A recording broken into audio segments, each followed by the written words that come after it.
1년은 4분기잖아요. 그렇죠. 1분기, 2분기, 3분기, 4분기인데 네. 1분기에 새롭게 나올 것들이 가장 다 몰려 있어요. 맞습니다. 그리고 제가 서두에 매매 수요에 대한 부분들도 대출도 낮추고 다주택자에 대한 수요도 풀어주고 뭐 이런 거 했잖아요. 네. 근데 제일 부족하다라는 게 임대차 시장이 붕괴되고 있는 거에 대한 대책이 부족하다. 세입자분들의 대책. 그렇죠. 특히나 전세. 그렇죠. 그렇죠? 왜냐하면 지금 전세가 붕괴되는 이유는 금리가 높기 때문이에요. 네. 그러니까 금리가 높은 거를 특례 보금자리라는 걸 만들어서 해결을 했어요. 그렇죠. 특례보금자리. 그래서 그걸 1월 달에 이제 시행을 하겠다는 거잖아요. 맞습니다. 근데 그 바로 밑에 보면은 고정금리 전세대출 상품을 확대 유도하겠다. 그렇죠. 이게 지금 보면 우리 시청자분들도 버팀목 대출이라는 게 있어요. 근데 이 버팀목 대출은 금리가 보통 기준금리가 3.25%인데 지금 현재가 기준금리보다 이 버팀목 대출은 금리가 2%대로 훨씬 더 낮습니다. 근데 현재 있는 버팀목 대출이 조건이 굉장히 까다롭습니다.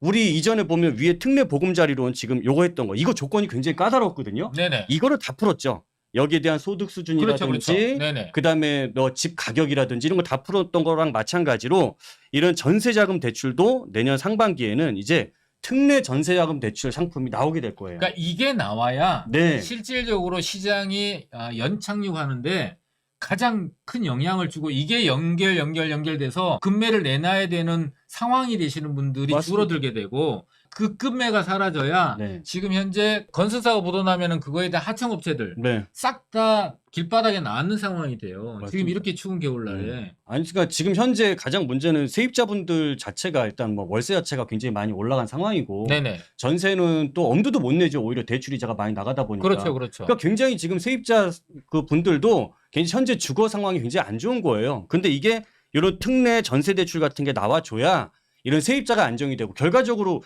다 찾아봐도 없어. 네. 근데 우리가 이거를 아주 꼼꼼하게 찾다 보니까 이런 거 위에 뭐 규제 지역 추가 해제 이런 것들만 내용이 많이 나왔지. 사실 요거는 저 밑에 숨겨져 있었단 말이죠. 그렇죠. 이게 가장 중요한 부분이 가장 핵심이라고 생각을 합니다. 그래서 이제 내년 1분기가 지금 당장 다음 달부터죠. 네. 그래서 이제 언론에서 규제 지역이 풀린다라는 걸 1월 달로 예측을 해보는 게 네. 그런 이유 때문이거든요. 그래서 여기 이제 보게 되면은 취득세 중과 완화, 양도세 중과 배제, 피디님 요거. 그리고 다주택자 주담대 규제 지역 해제, 네. 그렇죠? 금지 그렇죠. 규제 해제, 네.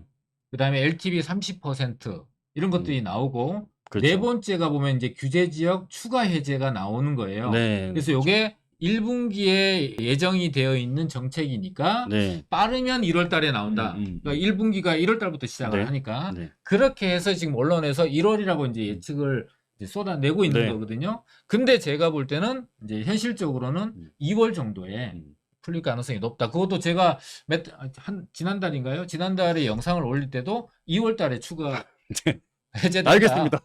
예측 한번 봅시다. 예. 한 달만 기다려보면 되니까요. 네. 네. 그리고 이제 하는 재건축 안전진단 합리화 방안이 시행이 되죠. 네, 그렇죠. 여기 이제 안전진단이 제일 심했던 게 구조안전성인데 네. 그걸 대폭 낮추게 되면서 지금 30년 차 된 아파트들에 대해서 네. 이제 재건축이 이제 좀 시작은 할 수 있는 그런 이제 맞죠. 토대는 마련했는데 이거를 풀어주면은 네. 지금 현재 그 가격 하락률이 가장 높은 게 재건축이잖아요. 예, 일반 아파트들에 비해서 훨씬 더 가격이 하락폭이 크거든요. 그러면은 네. 이 재건축 안전진단을 풀어주면은 재건축 가격이 괜찮아질까요? 일단은 이런 시장 내에서 문제는 가격 하락이 심각하게 되면 네. 적어도 이게 주변에 영향을 주게 된다라는 거죠. 그렇죠, 그렇죠. 재건축 아파트가 가격이 막 폭락을 하고 있으면 주변에 기존 아파트들도 같이 따라서 네. 이런 적어도 약간 심리가 갑자기 무너지는 이런 심리는 최소한 좀 방어가 될 수 있다라는 생각도 들어요. 이게 재건축 아파트 가격이 많이 빠졌다. 네, 라는 걸 하면은 이제 시장에서 사람들이 안 산다는 거잖아요. 그렇죠. 그리고 기대감이 줄고 재건축 아파트는 리스크, 위험이 크다라고 생각하기 때문에 가격이 일반 아파트들보다 많이 빠진 거거든요. 많이 오른 것도 있지만. 그렇죠. 그러면 이게 리스크가 크다는 얘기는 두 가지 측면이 있어요. 재건축이 진행이 안 된다.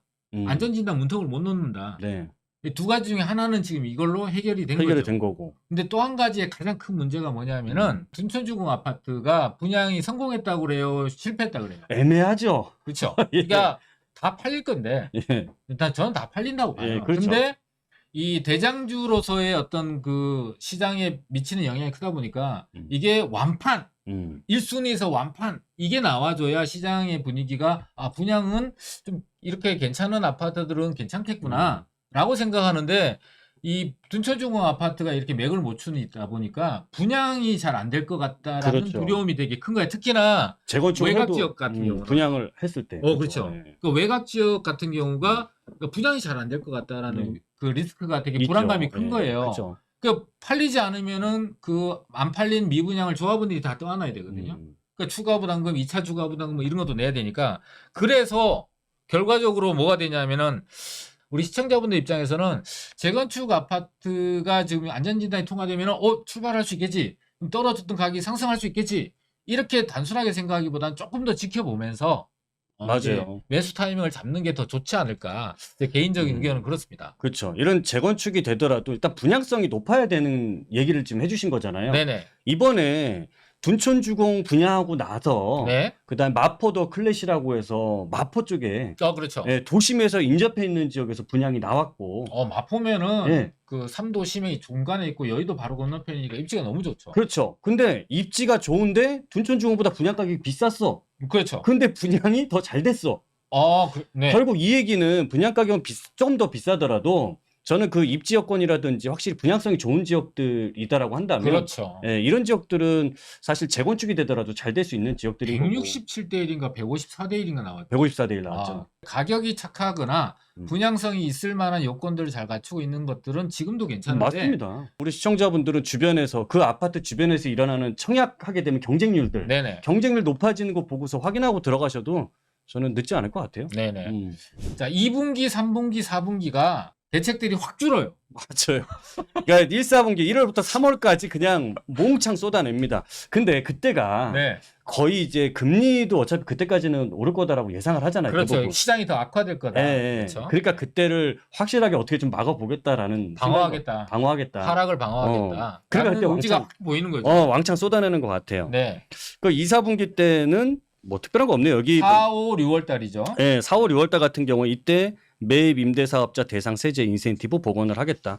뭐 지방세나 국세 여기에서 좀 혜택을 보는 걸 자, 임대사업자에 대한 혜택을 옛날에 이제 복원하겠다는 거잖아요. 네. 옛날 인센티브. 네. 그러니까 지금 이제 그 규제 완화 정도가 아니라 부양책이죠. 네. 그러니까 여기에 포함되는 것들이 이제 양도세와 네. 보유세에 대한 인센티브를 좀 더 줄 거다. 아까 제가 임대사업자 지금 현재 상황에서는 부기 등기라든지 네. 그다음에 보증보험에 대해서 어느 정도 현실적인 조율이 되지 않으면 쉽게 임대사업자로 유입되기 어렵다라는 말씀을 드렸잖아요.